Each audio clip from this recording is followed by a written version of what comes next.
ते कक्षा 7 पाठ क्रमांक 18 शीर्षक बाल लीला।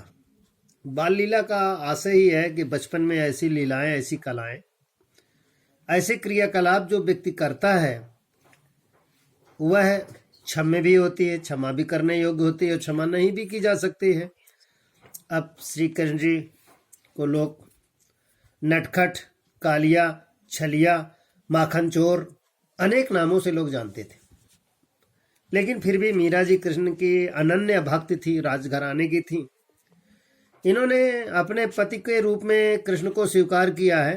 कृष्ण के बारे में इन्होंने काफी वर्णन भी किया है और ये वर्णन इस प्रकार है।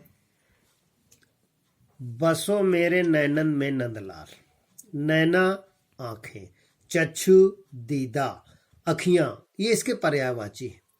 मोरे मेरे, राजस्थान घरानों में मोरे तेरे, नोण, नाकवाड़ा पढ़ा जाता है। ये वहाँ की एक प्रचलन वाली भाषा है।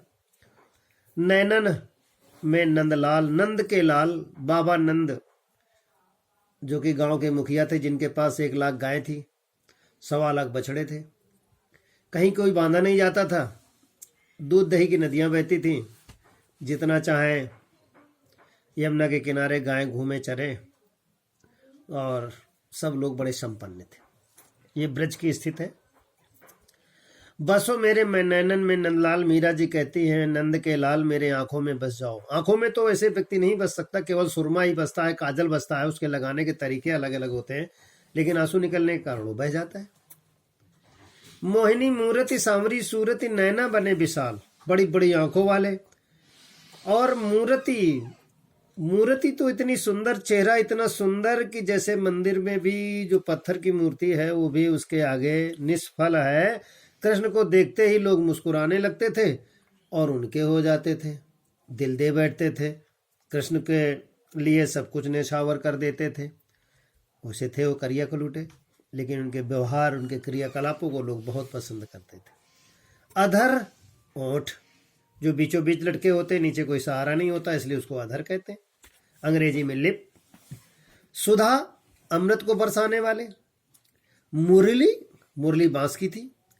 बांस की मुरली होने पर भी कृष्ण जी मुरली को बहुत प्यार करते थे। राधा जी को मुरली बड़ी पसंद नहीं थी, वो मुरली से बड़ा नाराज रहती थी, मुरली को सौत समझती थी। लेकिन कृष्ण जी जब मुरली बजाते थे तो उसमें 8 प्रकार की निधियां, 8 प्रकार की सिद्धियां और 9 निधियां जो लोग तपस्या करने के बाद जन्म जन्मांतर को नहीं प्राप्त कर पाते थे, केवल मुरली की धुन सुनकर ही वो प्राप्त कर लेते थे। बड़े बड़े मोर नाचना बंद कर देते थे, गाय चरना बंद कर देती थी, ऋषियों के ध्यान टूट जाते थे, केवल वो अमृत कृष्ण के द्वारा बजाई हुई बांसुरी को ही सुनते रहते थे।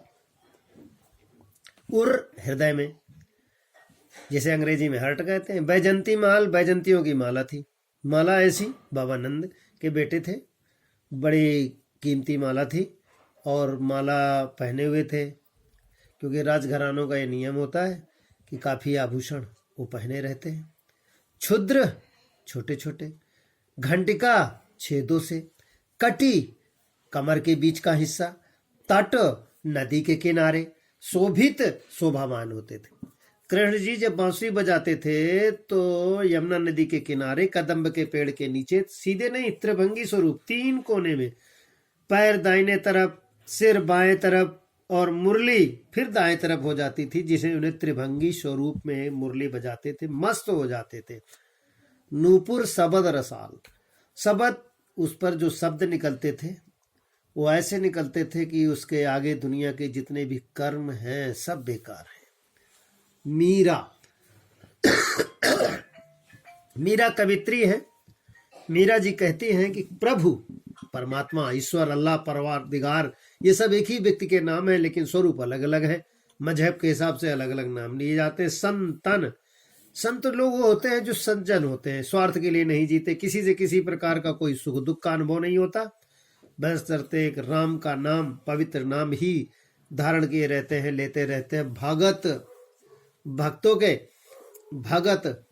के बच्छल रखवाले गोपाल है। मीरा जी कहती हैं कि मीरा जी कृष्ण ने कई प्रकार से लोगों की रक्षा की, सक्टासुर से रक्षा की, कंस से रक्षा की, ये तमाम प्रकार के बकासुर से रक्षा की, ठीक है। ये तमाम प्रकार के कष्टों को सहते हुए वहां के लोगों को उन्होंने बचाया। अंत में इंद्र के कोप को भी दूर करने के लिए उन्होंने गोवर्धन पर्वत को अपनी उंगली से उठा लिया। इसलिए कृष्ण जी कहते हैं कि मेरी, कृष्ण जी से मीरा जी कहती हैं कि मेरी भी आप रक्षा करें।